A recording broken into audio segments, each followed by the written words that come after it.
நம்பினவர்க்கெல்லாம் 4ஆம் பதம் அளித்துக் கொண்டிருக்கும் நமது குலதெய்வம் பிரம்மப்பிரகாச மெய்வழி சாலை ஆண்டவர்களின் வல்லபச் சிறப்பு பற்றி மெய்வழி குணசேகர முதலியார் அண்ணன் அவர்கள் பகிர்ந்து கொள்கிறார்கள். இறைவன் தங்கக்கூடிய இந்த திருமாளிகையில நாம் இதை சுத்தமா வச்சுக்கணும். அதுக்கு நமக்கு தெய்வம் நிறைய உழவு சொல்லியிருக்காங்க. மாமிசம் உண்ணக்கூடாதுன்னு சொல்லியிருக்காங்க. ஏன் அப்படின்னா, இந்த மாமிசமானது போய் அந்த ரத்தத்துல அந்த அசுத்தத்தை உண்டு பண்ணுது. இப்ப நம்ம தெய்வம் இதை பரிசுத்தமா ஆக்கணும் அப்படின்னு எடுத்து வச்சிருக்காங்களோ, அது நம்ம அசுத்தமாக்கப்படாது. இதனாலதான் 74ல தெய்வம் நம்ம வணக்கத்துல மாமிசம் உண்ணாத பரிசுத்தம் ஓங்க ஓங்கவேன்னு, இப்ப நம்ம பரிசுத்தமாக ஓங்க ஓங்கவேன்னு சொல்றோம். ஆனா அதை எடுத்து வச்ச அந்த முகூர்த்தத்துல தெய்வம் அவங்க திருநாவு கொண்டு மாமிசம் உண்ணாத பரிசுத்தம் ஓங்க ஓங்கவே அப்படின்னு எடுத்து வச்சாங்க. ஸோ அதை நாம கடைபிடிக்கணும். அப்ப அந்த இந்த தேகத்துலதான் தங்குறாங்கன்னா இதை காப்பாற்றணும். திருமூலர் சொல்றாங்க, உடம்பினை முன்னம் நான் இழுக்கென்றிருந்தேன், உடம்பின் உள்ளே ஒருவருடை கண்டேன், உடம்பின் உள்ளே உத்தமன் கோவில் கொண்டான் என்று உடம்பினை நான் இருந்து ஓம்புகின்றேன். இது ரொம்ப மோசம் நினைச்சாங்களாம். அப்போ இந்த தேகத்தை அதாவது அவல நிலைக்கு அவலமா பேசப்படாது. அதை சுத்தமா வச்சுக்கணும். அந்த உடம்பை நாம இருந்து ஓம்பணும். அப்போ இதுக்கு எந்த விதமான ஊரும் வரக்கூடாது. ஒரு ஊனமோ ஒரு நோய் நொடிகள் நாமளா வலிய போய் வாங்கிட்டு வந்துடுறது, அந்த மாதிரி எல்லாம் இல்லாத இதை பார்த்துக்கணும். அதுக்கு முக்கியமா ஒரு சின்ன உழவு, இரவு நேரத்தில் நீங்க எல்லாம் எல்லாருமே பிசினஸ்ல இருக்கீங்க. இரவு நேரத்துல அதிகமா பயணம் பண்ணாதீங்க. வண்டியிலையோ இதுலையோ மற்றதுல ரிஸ்கான உள்ள இடத்துல எல்லாம் பண்ணாதீங்க. காலை நேரத்துல போனா போது ஒரு நாள், அதை காலையில பிரயாணம் பண்ணி அதை வச்சுங்க. இரவு நேரத்துல நள்ளிரவுல என்ன இருந்தாலும் அசந்துடும், வேண்டாம். அதாவது நாம ஓட்டலைனாலும் இன்னொரு தூலம் ஓட்டுது, அந்த தூலத்துக்கும் அந்த அசதி இருக்கும் இல்லை. அதனால அதை கொஞ்சம் நினைவுல வச்சு பார்த்துக்குங்க. ஏன் இது அவங்க தங்கணும், கடைசியில அவங்க அந்த நேரத்துல இதுல தங்கணும் போது இது இருக்கணும், இதை காப்பாத்தி வைக்கணும். அதனாலதான் தெய்வம் அந்த படம் போட்டு இப்போ காஷாய தீட்சை பிரமாணம் கொடுக்கும்போது அதை கையெழுத்து வாங்கிட்டு கொடுக்குறாங்க. சத்தியமா நடப்பியா, இதை எரிச்சு போட்டுற மாட்டியே. ஏன் அவங்க தங்குறாங்க. இவன் பாட்டுக்கு எரிச்சு போட்டான்னா போச்சு, அவங்களையும் இல்லை சேர்த்து அந்த வாதனைக்கு உட்படுத்துறோம். அது பெரிய பாப்ப. அதாவது இதுல தலை கொடுக்காதே இருந்திருக்கலாம், அது கூட அந்த பாவம் இல்லை. ஆனா தலை கொடுத்துட்டு இந்த தேகத்தை காப்பாத்தாத ஏதோ ஒரு காரண காரியத்துக்காக எரிச்சு போட்டுட்டாங்க. அதுக்கு நாம ஒரு நம்ம தூலம் இருக்கும் போதே ஒரு வழி பண்ணிக்கல அப்படின்னா இது பெரிய பாவமா முடியும். அதனால அதை என்ன எல்லாத்துக்கும் நம்ம வழி பண்ணி வச்சுக்கிறோம், அதுக்கு ஒரு வழி பண்ணி வச்சுக்கணும். அதை நீங்க எல்லாரும் கலந்து பேசி உங்களுக்குள்ள ஒரு முடிவு பண்ணி அதை எப்படி பண்றதுன்றத ஒருத்தருக்கு ஒருத்தர் அதை பண்ணி பேசிக்கங்க. இது இந்த மாமிசம் உண்ணாது இருக்கிறது என்ன, மாமிசம் உண்ணாததை பத்தி தெய்வம் ஒரு தடவை சொன்னாங்களாம். அதாவது நான் கேட்கல, ஒரு மூத்த சகோதரர் கேட்டு சொன்னாரு. பாட்டையா கூட அவங்க அகிலவலம் வரும்போது ஒரு ஒரு பள்ளமா ஒரு இடம் வருதான், அதுல இறங்குறாங்க. அதுக்கு பக்கத்துல ஒரு மலை மாதிரி ஒரு குன்று மாதிரி இருக்கான். அந்த குன்றுல ஒரு சாய்வான ஒரு பகுதி இருக்கு. அது மேல ஒரு புலி இப்படி வச்சு கயிறு படுத்துக்கிட்டு இருக்கு. பாட்டையா முன்ன போறாங்களாம். புலி நிமிந்து பாக்குது. பார்த்து 2 மனித தூலம் வருதுன்னு உடனே அதுக்கு என்ன தெரியும், அதுக்கு பெரியோர்கள் தெரியுமா, தெரியாது. அது அப்படி எழுந்துச்சு நின்று அப்படி நின்று பார்க்குது. பார்த்துட்டு அப்படியே நடந்து கீழே இறங்குது. பாட்டையா முன்ன போறாங்களா. தெய்வம் அவங்களுக்கு ஒரு வில்லு அளவு தூளத்துல அவங்க நிழல் படாத அதை மெதிக்காத தள்ளி சைட்ல போறாங்க. இவங்களுக்கு துடிக்குதான் தெய்வத்துக்கு. ஐயோ புலி பார்த்துருச்சே. பாட்டையா பார்த்தாங்களா இல்லையான்னு தெரியல, ஆனா அவங்க பார்க்கலனாலும் இவங்க பார்த்துட்டாங்க. இது புலி இருக்குதே வந்துருமே, அவங்கள நினைக்கலையா நம்ம ஐயனுக்கு தொந்தரவு ஆயிடுமேன்னு தெய்வம் கலங்குறாங்களாம், துடிக்கிறாங்களாம். எலும்புலாம் துடிக்குதான் தெய்வத்துக்கு. அப்போ பாட்டையா ஆனா சொல்ல முடியாது.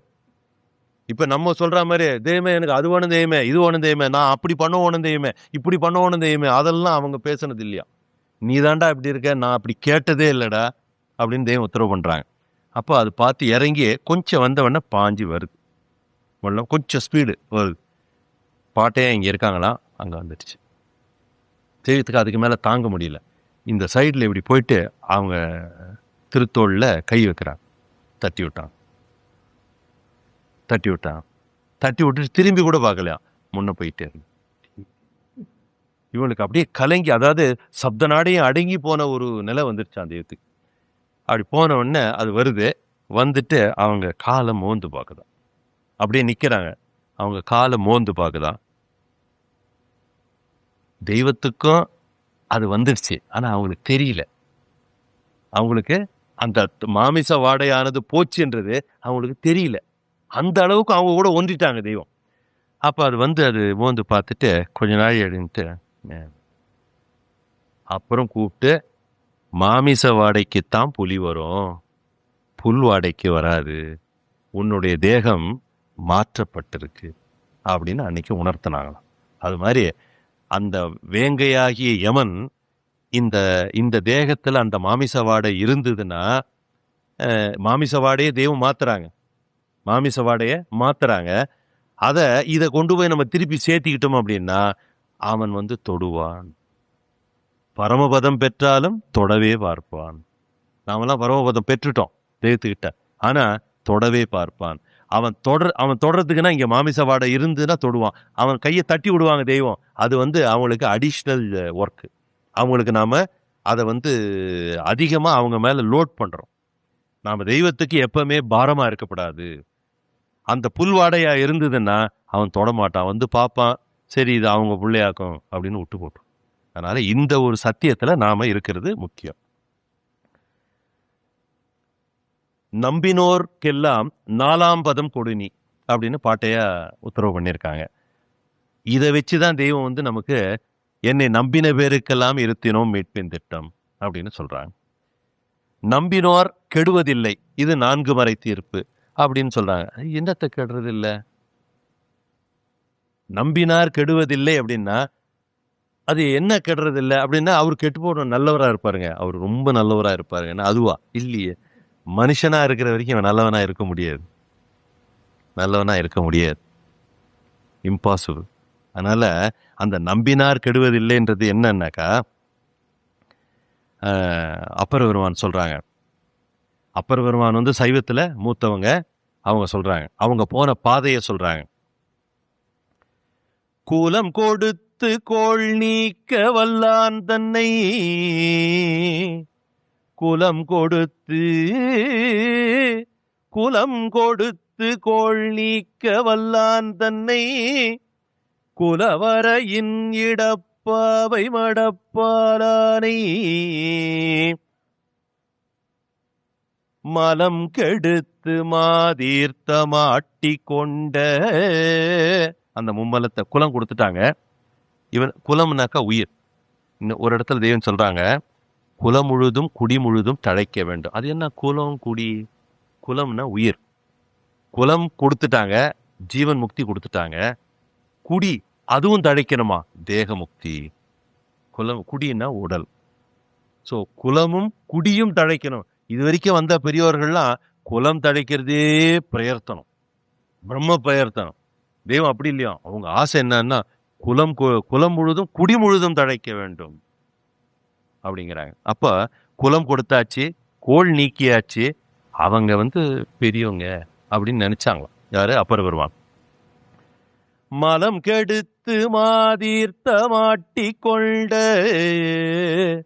மறையவனை பிறைதவள் செஞ்சடையினானை. மலம் கெடுத்தாங்க, மும்மலத்தை கெடுத்துட்டாங்க. தாங்க படிச்சது, தாங்க ஒரு ராஜா கிட்ட மந்திரியா இருந்தது எல்லாம் இல்லதான், இதெல்லாம் ஒண்ணு இல்லை, செல்லாது. அந்த ஆணவ மனம் எல்லாம் கழிஞ்சு போச்சு, அந்த மும்மலமும் கருகி போச்சு. மலம் கெடுத்தாங்க, மாதீர்த்தம் ஆட்டி கொண்டாங்க. அதுக்கப்புறம் என்ன நினைக்கிறாங்களன்னா, இவங்க வேதத்துல வல்லவங்க. ஏன் வேதத்துல இருந்து மேற்கோள் காட்டில இவங்களை அதை சம்மதிக்க வைக்கிறாங்க. அப்ப இவங்க வேதத்துல வல்லவங்க அப்படின்னு நினைக்கிறாங்களாம். அதுக்கப்புறம் கொஞ்ச நாள் சென்று இவங்க ஒரு கால் சிவபெருமானா இருக்கலாமோ, இவங்க சிவபெருமானோட செயலெல்லாம் சொல்றாங்களே, வேதத்துல அப்படித்தானே சொல்லியிருக்கு, அப்ப இவங்க சிவபெருமானா இருக்கலாமோ அப்படின்னு நினைக்கிறாங்க. மலம் கெடுத்து மாதீர்த்த மாட்டி கொண்ட மறையவனை பிறைதவள் செஞ்சடையினானை ஜலம் கெடுத்து தயாமூலதின்மமெனும் தத்துவத்தின் நெறி நின்று ஜலம் கெடுத்து தயாமூலதின்மமெனும் தத்துவத்தின் நெறி நின்று தாழ்ந்தோர்க்கெல்லாம் ஜலம் கெடுத்துட்டாங்க. இவனுக்கு வரக்கூடிய அந்த மரணமாகி அந்த கடைசி நேரத்துல வரக்கூடிய கசப்பு ஜலத்தை கெடுத்துட்டாங்களாம். அப்போ கூட இவங்களுக்கு ஏதோ சக்தி இருக்குது, ஆனா அவங்க ஈசன்னு ஏத்து ஏன் தூலத்துல இருக்காங்களே. ஜலம் கெடுத்தாச்சு, மலம் கெடுத்தாச்சு, அதுக்கப்புறம் குலம் கொடுத்தாச்சு, கோள் நீக்கியாச்சு, எல்லாம் பண்ணியாச்சு. அப்பவும் இவங்க அவங்கள ஈசன்னு தெரிஞ்சுக்கல. இவ்வளவும் பெற்றாச்சே, இவனுக்கு மோட்சம் கிடைச்சதானா இல்லையா? ஜலம் கெடுத்த பிறகும் மோட்சம் கிடைக்கலையா? எப்போ மோட்சம் கிடைச்சதான்னா, நலம் கொடுக்கும் நம்பியை, நலம் கொடுக்கும் நம்பியை நல்லாற்றுனை நாயடியேன் கண்டு உய்ந்தவாறே. அதாவது யமனுகா பரிசுத்தமாகிய அந்த நன்மையை, அந்த நலத்தை கொடுத்து நம்மளை கை போட்டவங்க, யம நிலையில நம்மளை காப்பாத்தினவங்க இந்த நம்பி அப்படின்னு இவங்க நம்பினாங்கல்ல. நம்பின ஒண்ணுதான் அடே இவ்வளோ நாள் இந்த நாய் இவ்வளோத்தையும் வாங்கிட்டு அவங்கள நம்பாத விட்டு போச்சே அப்படின்னு நினைச்சாங்க பாருங்க. அப்போ உய்வான் அவங்களுக்கு. அப்பதான் விமோச்சனம், அப்பதான் அவங்களுக்கு மோட்சம். அப்ப நமக்கு இத்தனை ரூட்டும் அவங்க போய் தான் தெரிஞ்சுக்கிட்டாங்க. நமக்கு அந்த வேலையெல்லாம் தெய்வம் வைக்கல. டே என்ன நம்புடா, எம்ம நீ நம்பு, என் வார்த்தையே நம்பு, எம்பை தவிர வேறு ஒன்றையும் நேசிக்காது. இது செஞ்சோம்னா அப்பர் வருவானுக்கு கிடைச்ச அதே பதவி நமக்கு தெய்வம் கொடுக்குறாங்க. அப்ப அந்த நம்பினார் கெடுவதில்லைன்னா, நமக்கு நன்மையை அளிக்கக்கூடிய நம்பி இவர்கள் தான் அப்படின்னு நம்பணும் இல்லையா, அவன் கெட மாட்டான். கெடுறதுன்னா என்னன்னா கெமிக்கல் டீகம்போசிஷன் அப்படின்னு சொல்லுவாங்க. அதாவது ரசாயன வகையில் அது பிரிஞ்சு போறது. இந்த உடலானது அந்த ஒரு 6 ஹவர் சொல்றாங்க, அதுக்குள்ள அந்த கெமிக்கல் டிஸ்இன்டகிரேஷன் ஆயிடுமா. அதுக்கப்புறம் இது தாங்காது. அப்புறம் புனநாத்தம் எந்திரிக்குது. அப்புறம் உடனே தூக்குன்ற இங்க வைக்கப்படாது. அதனாலதான் எரிச்சு போடுங்கிறாங்க. இல்லைன்னா இது மண்ணுல போட்டா மண்ணுக்கு எடுத்து போட்டுரும். இந்த இந்த இந்த தப்பான கெமிக்கல்ஸ் இருக்கு இல்லையா, அது போய் மண்ணோட வளத்துக்கு எடுத்து போட்டுருவான். அதனால இவனை எரிச்சு போடுன்னு உத்தரவு பண்ணாங்க வியாச பகவான். அப்ப இந்த நம்பினார் கெடுவதில்லைன்றது 4 மறை தீர்ப்பு. அவங்கதான் நம்மளை காக்கிறவங்கன்னு நம்பாத வரைக்கும் நாம எவ்வளவு வேதத்தை படிச்சாலும், எவ்வளவு ராகரகமா எழில் கொடுத்து பேசினாலும், இந்த மெஞ்ஞானத்தை அள்ளி அள்ளி அப்படியே வீசினாலும் இல்லை இல்லை ஓய்வு இல்லை. இது நம்ம தொடக்கமா தெரிஞ்சுக்க வேண்டியது, எல்லாரும் தெரிஞ்சுக்கணும். ஈதல் இசைப்பட வாழ்தல், அது வல்லது ஊதியமில்லை உயிர்க்கு, வள்ளுவெருமான் சொல்லியிருக்காங்க. அந்த ஈதல் அப்படின்னா ஈசனின் கொடை அப்படின்னு சொல்றாங்க. ஈசனின் கொடை. இசைப்பட வாழ்தல், நம்ம இசைனா சர்சனர் வசனம்னு நேத்து நாம பார்த்தோம். அப்போ ஈசனுடைய கொடைய, அவங்க அளிக்கக்கூடிய அந்த தர்மத்தை, யமனுகா பரிசுத்தத்தை நம்ம தெய்வம் அவங்க சர்சனர் வாக்கா இறக்குறாங்க. அவங்க ஈசன் ஈயக்கூடிய அந்த கொடைய சர்சனர் வாக்காக, அவங்க மணிவாக்காக இறக்குறாங்க. அந்த இசை உன் காதில் பட நீ வாழு. அது அல்லாது உன்னோட உயிருக்கு வேற சம்பளமே கிடையாது. காசாயம் மேல வரைக்கும், மேலேருந்து கீழே வரைக்கும் கட்டிக்கிட்டாலும் இல்லையே, கீழேருந்து மேல வரைக்கும் கட்டிக்கிட்டாலும் சரியே வராது. உன்னோட உயிருக்கு ஊதியம் இது ஒண்ணுதான். இந்த உயிரை காப்பாத்தணும்னா அது ஒண்ணுதான். இதுதான் வள்ளுவெருமான் சொல்றாங்க. யார் நற்பேறு, அதாவது முத்தி அடைவார்கள் என்பதை ஹதீஸ் வாசகத்தை மேற்கோள் காட்டி பகிர்ந்து கொள்கிறார்கள். நாயகம் அவங்க ஹதீஸ்ல சொல்றாங்க, ஹதீஸ் குத்தூசின்னு சொல்றாங்க அவங்க வாக்கியம். அதுல என்ன சொல்றாங்க, என்னை கண்டவரை கண்டவரும் நற்பேறு பெறுவார்கள் அப்படின்னு சொல்றாங்க. இது உடனே நமக்கு என்ன ஒண்ணா, இப்ப நாமெல்லாம் தெய்வத்தை கண்டோம், இப்ப நம்மளை கண்ட உடனே எல்லாருக்கும் அவங்க நாமளை கண்டாங்கன்னா அவங்க நற்பேறு பெறுவாங்களான்னா இல்லை, இல்லை. நற்பேறு அப்படின்னா சிவம், அவப்பேருன்னா சாபம். அவங்க நற்பேருன்னு சும்மா அப்படி மிண்டி காட்டுறாங்க, சிவம்னு சொல்ல முடியல அவங்களால. ஏன் சிவம்னு சொன்னா அவன் பக்கத்துல இருக்க என்ன நேத்து வரைக்கும் அல்லா நீங்க இன்னைக்கு சிவம்ன்றீங்கன்னுவான். ஸோ அதனால அவங்க சொல்ல முடியல. ஆனா என்னை கண்டவர் எப்படி, அவங்கள நாம எப்படி கண்டிருக்கணும் அப்படின்னா, அவங்களை ஈசானாய் கண்டிருக்கணும். அவங்களை ஈசானாய் கண்ட ஒரு தூலம் இருக்கு அப்படின்னா, அந்த தூலத்தை இவங்க மற்றவங்க பார்க்கறாங்க காண்கிறாங்கன்னா, அந்த தூலம் வந்து அவங்க ஈசான்னு அவங்களுக்கு சொல்லணும். அப்படி கண்டவர்கள் வந்து நற்பேறு பெறுவார்கள். நாங்க அன்னைக்கு அப்படி பார்த்தா இவங்க நம்ம அன்பில் தர்மலிங்கம் மந்திரி இருந்தார் இல்லையா, அவர் தெய்வத்தை வந்து சந்திச்சிருக்காரு. அவர் நற்பேறு பெற்றவரா ஆக முடியுமா? அந்த சத்தியத்துக்குள்ள, அந்த நெறிக்குள்ள, அந்த ஒரு நியதிக்குள்ள வரணும் இல்லை, அத சொல்றாங்க. அவரை கண்டவர், அதாவது தெய்வத்தை கண்டவர் யாருன்னா, அவரை தெய்வநாயகமாக நமது தெய்வத்தை சார்ந்தவராக ஒரு புதியவர் காணும் போது அவர் தெரியப்படுத்தும் அந்த தெய்வநாம சிறப்புகளை செவிப்புலனில் வாங்கி நமது தெய்வம் அவர்களை தெய்வமாக நினைவில் பதிய பெற்றவர்கள் என கொள்ள வேண்டும். அதுதான் என்னை கண்டவரும் என்னை கண்டவரை கண்டவரும் நற்பேறு பெறுவார் அப்படின்றது அர்த்தம். இப்ப அண்ணாங்களை பார்த்த உடனே நற்பேறு பெற முடியாது. அண்ணா முதல்ல தெய்வத்தை தெய்வமா பார்த்துருக்கணும், அத தெய்வத்தை தெய்வமா பார்த்ததை தெய்வமா அவங்களுக்கு சொல்லணும், அவங்க அதை வாங்கி அவங்கள தெய்வமா பார்க்கணும். இப்ப நம்ம நேற்று சொன்ன மாதிரி சொல்ற அண்ணாவுக்கு ஸ்கிரீன் போட்டுருங்க, எப்பவுமே ஒரு ஸ்கிரீன் போட்டுடணும், அவங்கள பார்க்கக்கூடாது. இத சாந்தோப உபனிஷத்துன்னு ஒரு உபனிஷத்து இருக்கு, 108 உபனிஷத்துல. அதுல சொல்றாங்க, இங்கனம் பிரத்யட்சமாக காணப்படும் ஜோதியையும் கேட்கப்படும் சப்தத்தையும் தியானிக்க வேண்டும். இன்னைக்கு கேட்கப்படும் சப்தம் அதுதான் கேட்கக்கூடியது, அது இன்னைக்கு நமக்கு தெய்வம் இறக்கி வச்சிருக்காங்க, அதை வாங்குங்க. இது ஒண்ணுதான் நமக்கு தெய்வீகத்தை அளக்கக்கூடியது. இதுல முக்கியமானது ஒரு பாயிண்ட், இந்த தெய்வம் வந்து மேட்டிமை என்ற தரித்திர கொடுமைன்னு நமக்கு மான்மியத்தில் இறக்கியிருக்காங்க.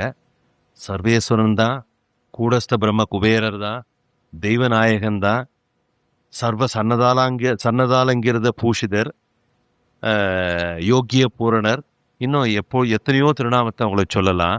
ஆனா நம்ம தெய்வம் வந்து அப்படி இருந்தோம் அந்த மேட்டிமைன்றது அவங்களுக்கு அவங்க அந்த பரமாத்மா சுரூபத்தில் போய் ஒட்டக்கூடாதுன்றதுக்காக வேண்டி பாட்டையா வந்து அவங்களுக்கு ஒரு அருந்தவ கட்டளை இடுறாங்க. அது வந்து ஆடு மேய்க்கிறது. ஏன் அப்படின்னா, அந்த மேட்டிமை வந்துருச்சுன்னா அங்க ஒருத்தர் அந்த நரனை பார்க்கும்போது இவன் நரன் தானே அப்படின்னு நினைச்சாங்கன்னா அவனுக்கு விமோச்சனம் இல்லை. இந்த ஒரே காரணத்துக்காக நமக்காக, இந்த நரனுக்காக அவங்க போய் ஒரு நரனோட வீட்டுல ஆடு மேய்ச்சாங்க. அப்ப அந்த மேட்டிமை கொடுமை வந்து தரித்திர கொடுமை சர்வேஸ்வரனாகி அந்த கூடஸ்த பிரம்மத்துக்கே வரக்கூடாது தூலந்தாங்கி வரும்போதுன்னா நமக்கெல்லாம் எப்படி, நமக்கு வரலாமா? அதெல்லாம் ரொம்ப ரொம்ப வரலாமா? வரக்கூடாது. அது மேட்டிமை என்ற தரித்திர கொடுமை என்னது அப்படின்னா, அது ஒரு கூரிய வாள். ஒரு உரையில ஒரு கத்தி தான் இருக்க முடியும் எப்பவுமே, ஒரு உரையில 2 கத்தி வைக்கவே முடியாது. அப்போ ஒரு கத்தி வந்து இந்த மேட்டிமை என்ற தரித்திர கொடுமை, இன்னொரு கத்தி வந்து அவங்க கிட்ட தாழ்ந்து கையேந்த கூடிய அந்த ஐஸ்வர்யத்தன்மை. ரெண்டாவது ஐஸ்வர்யத்தன்மை, அது ரெண்டாவது. இந்த 2 கத்தியும் ஒரே உரையில இருக்காது. இது ஒரு உரை, இது வந்து ஒரு உரை. இந்த உரைக்குள்ள ஒண்ணு அந்த அதாவது தாழ்ந்து கையேந்தி, எப்பவும் கையேந்தி அவங்க கிட்ட நிக்கக்கூடிய அந்த தாழ்மையான ஐஸ்வர்யம் இருக்கு இல்லையே, அது இங்க இருந்ததுன்னா இதுக்கு விடிவு உண்டு. அது அந்நில இதுல மேட்டிமை போய் அந்த தரித்திர கொடுமை உட்கார்ந்துச்சுன்னா, தரித்திரம் பிடிச்சதுன்னா ஐஸ்வர்யம் வருமா? வராது. அப்ப ஐஸ்வர்யம் அங்க இருக்க முடியாது. ஆக இந்த தெய்வீக ஐஸ்வர்யம் நமக்கு ஒட்டணும்னா நாம ஒருத்தருக்கு ஒருத்தர் அந்த மேட்டிமை இல்லாத எல்லாமே வந்து அவங்க திருப்பாதத்துல சேரக்கூடிய மலர்கள், அவங்களுக்கு அர்ச்சிக்கப்படக்கூடிய மலர்கள் அப்படின்ற அந்த ஒரு தாழ்ந்த தன்மை நமக்குள்ளார இருந்து அதை வளர்த்துக்கணும், கொஞ்சம் கொஞ்சமா வளர்த்துக்கணும். உச்சித மாளிகை கட்டி, உச்சித மாளிகை கட்டி, அதில் உருவுகள் 1008 ஒட்டி, உச்சித மாளிகை கட்டி, அதில் உருவுகள் 1008 ஒட்டி, வச்சிரத்தால் வளை பூட்டி, வளை சரியாமல் நரம்பேலாம் கயிறாக கட்டி, மச்சு வீட்டுலகிற்பிறந்து கோலு மண்டபத்துக்குள்ளேதானாயிருந்து, மச்சு வீட்டுலகிற்பிறந்து கோலு மண்டபத்துக்குள்ளேதானாயிருந்து, வச்சு கையிற் சூட்சமாட்டும் நம்மை வகுத்த குதாவையான் கண்டு கொண்டேனே. உச்சித மாளிகை கட்டி, அதில் உருவுகள் 1008 ஒட்டி, வச்சிரத்தால் வளை பூட்டி, வளை சரியாமல் நரம்பேலாம் கயிறாக கட்டி. இப்படி உண்டாக்குனாங்களே நம்மள தெய்வம். இதை நினைச்சு இந்த உடலானது அவங்க திருமேனி தாங்கி வரும்போது அவங்களுக்கு இணக்கமா இருக்கணுமேன்றதுக்காக ஒண்ணு ஒண்ணா பார்த்து பார்த்து உண்டாக்கியிருக்காங்க. அப்போ இந்த தேகத்தை அவங்க நினைச்சு உண்டாக்குன அந்த அந்த பாணியிலேயே அதே இலக்குல நாம நடத்தி கொண்டு போக வேண்டியது நம்மளுடைய திட்டம். ஏன் நினைச்சு பெற்றிருக்காங்க இல்லையா? அப்ப அவங்க திருநோக்குக்கு, அவங்க திருவுள்ள சம்மதத்துக்கு ஏத்து இந்த மெய்வழியில தலை கொடுத்து, அதுக்கு முன்ன நம்ம எப்படியோ இருந்தோம், அதை பத்தி இப்போதைக்கு நம்ம பேச வேண்டாம், பழச மறந்துடுவோம். சென்றதை நினைப்போ சிறியோருன்ட்டாங்க. அது மெய்வழியில தலை கொடுத்த பிறகு நாம அந்த சத்தியத்துல அவங்க காட்டின அவங்க என்ன நமக்கு கிரிய கிட்டல விட்டாங்களோ அதை நாம அந்த வழியில நம்மளை நடத்திக்கிட்டு போகணும்ன்றது என்னோட ஒரு வேண்டுகோள். இது எல்லாரோட மனசுலயும் இது யாரோ மற்றவங்களுக்கு சொல்லி வர்றதில்லை, தனக்குத்தானே இதை நாமளே நினைச்சு நம்மளை தெய்வம் இப்படி உண்டாக்குனாங்களே, ஏன் உண்டாக்குனாங்களே, அவங்க நம்ம கிட்ட தங்கறதுக்கு தானே உண்டாக்குனாங்க. அப்ப நாம இதை பாதுகாத்து கொள்ளணும். இந்த உச்சித மாளிகையை, இந்த யாரும் கட்ட முடியாத திருமாளிகையாகி இந்த மனிதனுடைய தேகத்தை நாம காப்பாத்தி கடைசியில கொண்டு போய் அவங்க பொறுப்புல கொடுத்துடணும் அப்படின்ற இந்த ஒரு கட்டுமானத்துல நம்மளை நாமே நடத்திக்கணும். அது ஒரு முக்கியமான ஒரு பொறுப்பு நம்ம கிட்ட இருக்கு. ஏன் நம்மளை நம்பி இந்த தெய்வத்தை கொடுத்துருக்காங்க. நம்மளை ஏன் தெய்வம் படைக்கணும்? அங்கிருந்து அவங்க கிட்ட அரூபத்துல இருந்துதான் இதை உண்டாக்குனாங்க அப்படின்னு சொல்றாங்க. அவங்கள அங்கேயே விட்டு போட்டிருக்கலாமே. இவங்களை கொண்டாந்து இங்கே விட்டு இவன் நடுத்தெருல நின்று நாயா பேயா அலைஞ்சி அவன் கையிலையோ சிக்கி அவன் சொல்றதெல்லாம் தெய்வீகம் நம்பி பாழா போய் வீணா போய் உடம்பு அழிஞ்சு போய் என்னத்துக்கு இந்த பாடு? அதை அங்கேயே அவங்க படைச்சிருக்க வேண்டாமே நம்மளை அப்படின்னு நாம நினைக்கிறோம். அப்படின்னு நினைச்சிருக்காராம் அவரு. இதுக்கு யாருமே எனக்கு விட சொல்லலைன்னு தெய்வம் அதுக்கு சொல்றாங்க. என்ன சொல்றாங்கன்னா,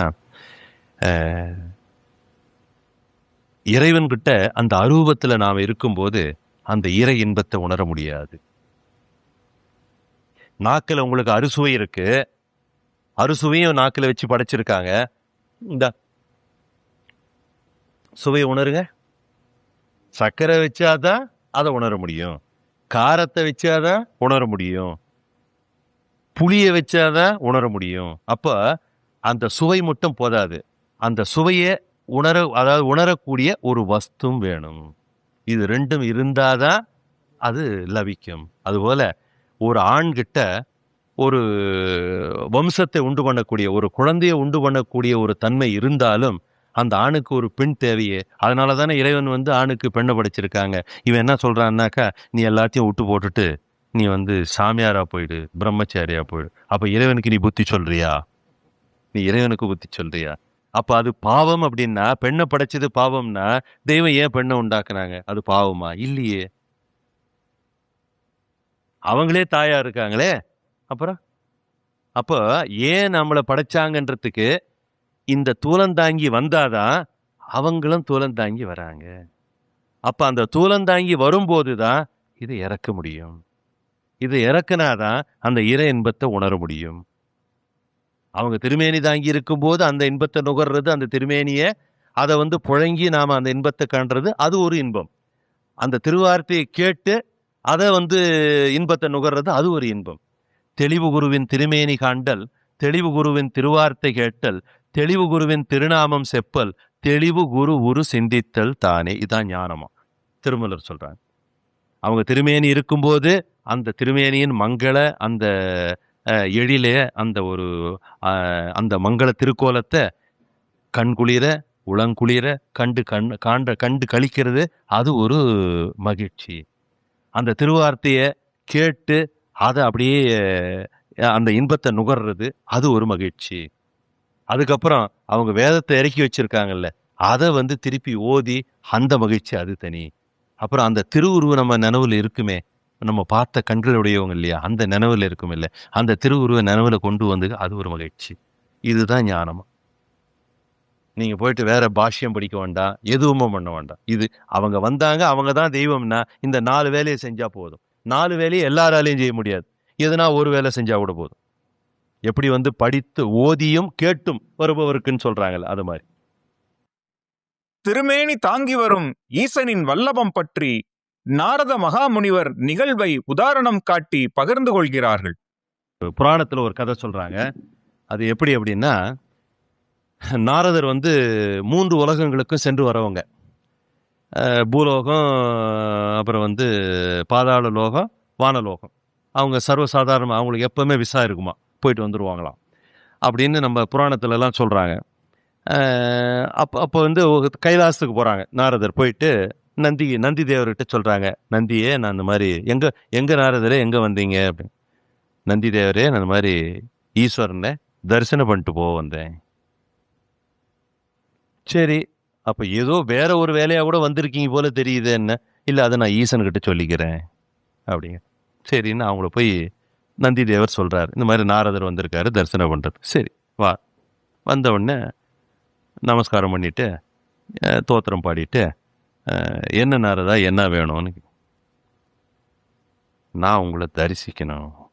அதான் இப்போ தான் தரிசிச்சிட்டியே, இப்போ அதுக்கு தானே வந்தேன், இப்போ தரிசனம் முடிச்சாச்சே, அப்புறம் என்ன? நீ தான் நினைச்சா இங்கே வந்துடுறிய கைலாசத்துக்கு, உனக்கு என்ன தடை இருக்கு? எந்த உலகத்திலையும் உனக்கு தடை இல்லையே, நீ தரிசனம் பண்ணிட்டியே அப்படின்னு ஈஸ்வரன் கேட்கிறார். பிரபு, அது இல்லை, இங்கே நான் பண்றது தரிசனம் அது வேற, நான் கைலாசத்துக்கு வந்து நான் இங்கே பண்றது வேற. அதாவது அவங்க என்ன சொல்றாங்க அப்படின்னா, அவங்க தவத்துல, நாரத மகாமுனிவர் தவத்துல ஏறி கைலாசத்துக்கு போய் அரூபத்தில் இருக்கிற ஈசனை சந்திச்சு சம்பாஷணம் நடக்குது, பேசுறாங்க, தரிசனம் பண்றாங்க. அது அவங்களுக்கு பிடிக்கலையா, அதில் அந்த இன்பம் இல்லையா அவங்களுக்கு. அப்ப என்ன சொல்றாங்க, அப்ப என்ன வேணும் உனக்கு சொல்லு அப்படிங்கிற. பெருமான் பூலோகத்துக்கு எழுந்தருளணும், என்ன போல தேகம் கொண்டு பூலோகத்துக்கு எழுந்தருளணும். அப்ப அந்த தரிசனையே நான் ரொம்ப உவக்கிறேன். அப்போ அரூபத்துல போய் சந்திச்சு அதை பெறக்கூடிய அந்த இன்பத்தை விட, ரூபத்துல திருமேனி தாங்கி வரக்கூடிய ஈஸ்வரனை சந்திச்சு அவங்க கூட புழங்குறது அப்பேற்பட்ட இன்பமா. நம்ம முன்ன பின்ன செத்து இருந்தா சுடுகாடு தெரியும்னு சொல்லுவாங்க, நமக்கு முன்னையும் தெரியாது பின்னையும் தெரியாது, அதனால நமக்கு தெரியல. நம்ம சர்வசாதாரணமா தெய்வத்து கூட புழங்கிட்டு அவங்கள நம்ம புரிஞ்சிக்கல. அப்படித்தான் அதை எடுத்துக்கணும். நாரதர் போய் அங்க போய் வேண்டிட்டு எனக்கு நீங்க பூலோகத்துக்கு வாங்கன்றார்.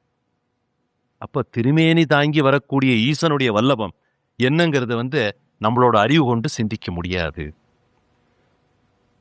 இது கடைசிதான் ஒரு பாயிண்ட். தெய்வம் நம்ம லோல சொல்றாங்க, மெய்யில்லா பொய்யருக்கோ 4 பிள்ளை, மேதினியில் ரசவாதி மூத்த பிள்ளை, ஐயமுறும் மாந்திரீகன் 2ஆம் பிள்ளை, கையறியா வைத்தியனோ மூன்றாம் பிள்ளை, கணக்கறியா ஜோசியனோ நான்காம் பிள்ளை, வையமெதில் இவரை மிஞ்ச எவர்க்குமாகா, மாதவத்து வேதமுனி வரைந்த வாக்கே. மாந்திரீகன், வைத்தியன். வைத்தியன்னா இந்த நாட்டு வைத்தியன். இந்த மூலிகையிலிருந்து அந்த போக முனிவர் 12ல் போகர் 12,000 சொல்லியிருக்காங்க, 9,000 சொல்றாங்கன்னு சொல்லிட்டு மருந்து பண்றான் பாருங்க, அவன் அந்த வைத்தியன். வைத்தியன், மாந்திரீகன், வைத்தியன், ரசவாதி, ஜோசியன். இந்த 4 பேரும் மெய்யிக்கு ஆகாதவங்க. அந்த 4 பேர் கூட நாம தொடர்பு வச்சுக்க கூடாது. அவர் இருந்துட்டு போட்டோம், நாம அவங்க கூட வச்சுக்கூடாது. இது ஒரு முக்கியமானது. எனக்கு நன்மை உண்டாக என்னை நினைத்தருளும் சத்தியவேதத்தில் கேட்குறாங்க. அந்த நன்மைனா என்னன்றதை நம்ம பார்த்தோம். நலம் கொடுக்கக்கூடிய நன்மை தான் அந்த யமனுலகா பரிசுத்தம் தான். அந்த காலத்தில் அவங்களால நன்மைன்னு மட்டும் பேசப்பட்டது. அதுக்கு மேலே அதை பேசுறதுக்கு அவங்களுக்கு உத்தரவு இல்லை.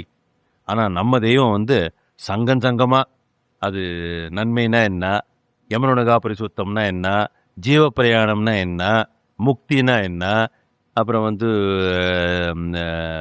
ஜீவமுக்தினா என்ன, தேகமுக்தி, பேசப்படாத தேகமுக்தினா என்ன, இப்படியெல்லாம் நம்ம தெய்வம் சங்கமாக வச்சுருக்காங்க. அப்போ நமக்கு நன்மை உண்டாக, எனக்கு நன்மை உண்டாக என்னை நினைத்தருளும் அப்படின்னு கேட்குறாங்க, தெய்வத்துக்கிட்ட கேட்குறாங்க. அப்போ அவர்கள் நம்மளை நினைக்கணும்னா நாம் அவங்கள மறக்கக்கூடாது. நாம் அவங்கள மறக்கக்கூடாது. விசுவாசிகளின் அடையாளம் என்னன்றத சத்தியவேதத்தில் சொல்றாங்க. அவர்கள் சேதமடையார்கள். விசுவாசிகளின் அடையாளம் அவர்கள் சேதமடையார்கள். இப்போ நம்ம கெமிக்கல் டீகம்போசிஷன் பேசணும். அந்த தேகமானது அழியாது. அதுதான் விசுவாசிகளுடைய அடையாளம். கிரியை இல்லா விசுவாசம் உயிரில்லா உடலை ஒக்கும். விசுவாசம் இருக்கு, ஆனா கிரியை, அந்த செயல் இல்லாத விசுவாசம் உயிரில்லாத உடலை ஒக்கும். அதே மாதிரி நம்பிக்கை இல்லா விசுவாசமும் செயலில்லா நம்பிக்கையும் இருக்கும். நம்பிக்கை இல்லா விசுவாசம், செயலில்லா நம்பிக்கை, இது ரெண்டும் ஒண்ணுக்குள்ள பிணைஞ்சிருக்கும். இந்த நம்பிக்கையும் விசுவாசமும் ரெண்டும் பக்கத்து பக்கத்தில் அப்படியே போயிட்டே இருக்கும். ஆக நம்பிக்கை, செயல், இது ரெண்டுமே ஒத்து போனோம். செயல் அவங்களுது, நம்பிக்கை நம்மளுது. இது ரெண்டுத்தையும் அப்படியே வச்சோம்னா அது அப்படியே போயிட்டே இருக்கும். தவமேருவாகிய நம் தெய்வம் அவர்களின் சதுர்யுகங்கோடிகால தவத்தை பற்றி பகிர்ந்து கொள்கிறார்கள். இது வரைக்கும் வந்த நூல்களில் வந்த பெரியோர்கள், முன்ன மெய்கண்ட மகத்துக்கள், அவங்க என்ன தவம் பண்ணாங்க அப்படின்றது நமக்கு தெரியாது. ஒவ்வொருத்தர் ஒருத்தர் சங்கு சக்கரம் வாங்கியிருப்பாரு, ஒருத்தர் தண்டாயுதம் பெற்றிருப்பாரு, ஒருத்தர் வேல் பெற்றிருப்பாரு, ஒருத்தர் இது வில்லு பெற்றிருப்பாரு, காண்டீபம் பெற்றிருப்பாரு. இப்படித்தான் இருக்கு எல்லாமே. ஆனா அவங்க என்ன தவம்னு சொல்றாங்க, தவம்னு சொல்றாங்க. தவம்னாக்கா இன்னைக்கு உலகத்துல எப்படி போயிடுச்சு அப்படின்னாக்கா, கண்ணை மூடிட்டு அப்படியே நின்றுட்டு இந்த இது உருட்டிட்டு இருக்குது, அதான் தவம். தியானம், தியானம்னா தவம், தவம்னா தியானம்னு கொண்டு வந்துட்டாங்க. அது இல்லை. ஆனா தவத்தை தெய்வம் தவம்னா என்ன அப்படின்றதுக்கு ஒரு உயிர் கொடுத்தவங்க நம்ம தெய்வம் தான். அது என்ன, அதாவது நம்ம தெய்வம் இயற்றிய தவம், அதாவது மற்ற பெரியோர்கள் எல்லாம் செய்த தவம். நம்ம தெய்வம் தவத்தை இயற்றுனாங்க. ஒரு நூலை இயற்றுறதுக்கும் இயற்றப்பட்ட நூல்ல இருந்து தொகுத்து எழுதுறதுக்கும் வித்தியாசம் இருக்கு. முன் வந்த நூல்கள்லாம் வழி நூல்கள். முன்னு பின்னு இல்லாத முதல்வன் சந்நிதிக்கு உன்னை எத்தி வைக்கின்ற அந்த பாரமார்த்திக வசனங்களே இங்கு வெளியாவதுன்னு தெய்வம் உத்தரவு பண்ணியிருக்காங்க. அப்போ முன்னு பின்னு இல்லாத முதல்வன் சந்நிதிக்கு உன்னை எத்தி வைக்கிறது எதுவோ அது முதல் நூல். அது நம்ம தெய்வம் எழுது. அப்போ முதல் நூல்னா அது இயற்றப்பட்டதாக தானே இருக்கணும், அது தொகுக்கப்பட்டதாக இருக்க முடியாது, இயற்றப்பட்டது. அதனால தான் நம்ம எப்பவுமே சொல்லும் போது நம்ம தெய்வம் இயற்றிய தவம் அப்படின்னு நம்ம சொல்ல பழக்குவோம். அவங்க என்ன தவம், அந்த தவத்தினோட நீட்சி என்ன, அதனோட பாடு என்ன, அதை நாம எப்படி புரிஞ்சுக்கிறோம் அப்படின்றத கொஞ்சம் இப்போ பார்த்துக்கோ. தொடர்ந்து 76 ஆண்டுகள், அதாவது 1900 இருந்து 1976 12வது நாள் பிப்ரவரி மாதம் தெய்வம் வந்து வான்கண்ணி விராட் தவத்துக்கு புறப்படுற வரைக்கும் அவங்க தவம் பண்ணிட்டு தான் இருந்தாங்க. தொடர்ந்து தவம். இப்படி நெடுங்காலம் தவம் பண்ணவங்க யாரானா உண்டானா இல்லை. ஆனா ஒரு சின்ன ஒரு சில கொஞ்சம் புத்திசாலியா இருக்கிறவங்க ஒருத்தர் 2 பேர் கேட்டிருக்காங்க. எனக்கு அது தோணல. ஆனா ஒரு சில பேர் கொஞ்சம் புத்திசாலியா இருக்கிறவங்க கேட்டாங்க. ஏன்னா இந்த மாதிரி இருக்கே, தெய்வம் வந்து 76 வருஷம் தானே வந்து தவம் பண்ணியிருக்காங்க. அது இத்தனை சன்னதம் வந்துடுச்சு. பாட்டையா வந்து 650 காலம் வாழ்ந்துருக்காங்க. அப்போ 650 காலம் வாழ்ந்திருக்காங்கன்னா அப்போ எவ்வளோ தவம் பண்ணியிருப்பாங்க. ஆனால் பாட்டையா வேல் சன்னதம் தானே பெற்றிருக்காங்க. 6வது சன்னதம். வேல் சன்னதம் வந்து 6வது சன்னதம். 6 சன்னதம் தானே பெற்றிருக்காங்க. நம்ம தெய்வம் 76 வருஷத்தில் எப்படின்னே இப்படி வந்து இவ்வளோ சன்னதம் பெற்றாங்க அப்படின்னு ஒரு கேள்வி. ஏன் அவர் 76 வருஷத்தை 76 வருஷமா பார்க்குறாரு. அங்கே கேலண்டர் இயர். தெய்வம் வந்து ஏற்கனவே நமக்கு வந்து ஒரு கோடு காமிச்சிருக்காங்க, ஒரு உஜார்படுத்தியிருக்காங்க. மெஞ்ஞானிகள் கணக்கு வந்து கீஸ்திரி மேஸ்திரியா இருக்கும் அப்படின்னு சொல்றாங்க. அந்த கீஸ்திரி மேஸ்திரின்றது நமக்கு என்னன்னு தெரியல, எனக்கும் தெரியல.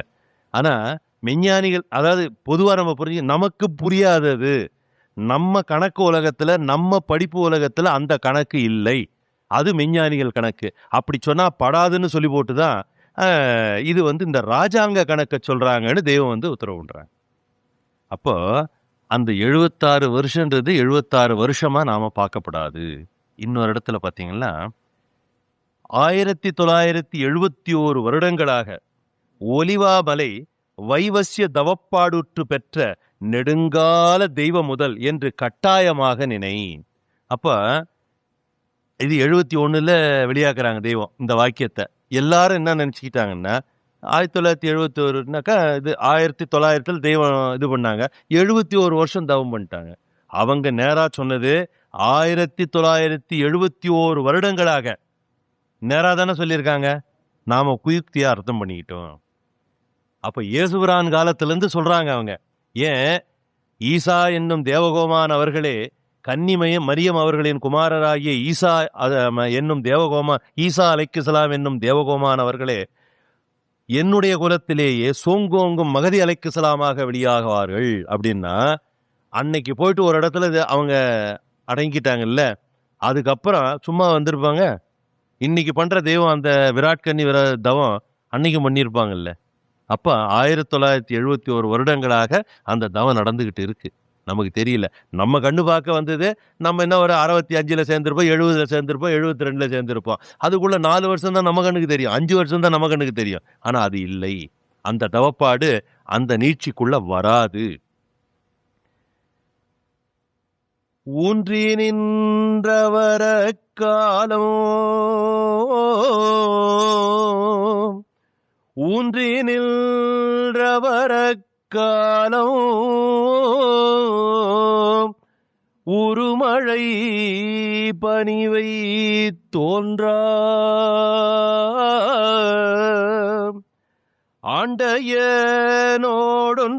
ஆண்டையனோடொன்றாய் ஆன்மலோகத்தில் பாய்ந்து கூண்டுடை தவத்தங்கேரி கோடிவல் கோடி காலம். அப்ப அவங்க பண்ணதவன் அவங்க தனியா போலியா. இது யாரானா எந்த வேதத்திலானா இந்த மாதிரி தவம் வந்து இப்படி பண்ணாங்கன்னு சொல்லியிருக்காங்களா? யாரும் இல்ல. ஆன்மலோகத்துல பாயறாங்களாம். ஆனா என்னை ஆண்ட ஐயனோடு கூட போறான், தனியா போலி. அங்கேயும் கூட போறான். ஆண்டையனோடொன்றாய் ஆன்மலோகத்தில் பாய்ந்து கூண்டுடை தவத்தங்கேரி கோடிவல் கோடி காலம் ஆண்டரும் விதியும் தாண்டி அகம் பிரம்ம தூன்றி நாரே சன்னத பெரு பருவத்துல சொல்றாங்க. அப்போ அவங்க பண்ண அந்த தவமானது கோடிபல் கோடி காலம். இந்த 76 வருஷம் நம்ம கணக்கு, கேலண்டர் கணக்கு இல்ல. அதனாலதான் 6 மாசத்துல பண்ண தவம் 6 நொடியில வருது.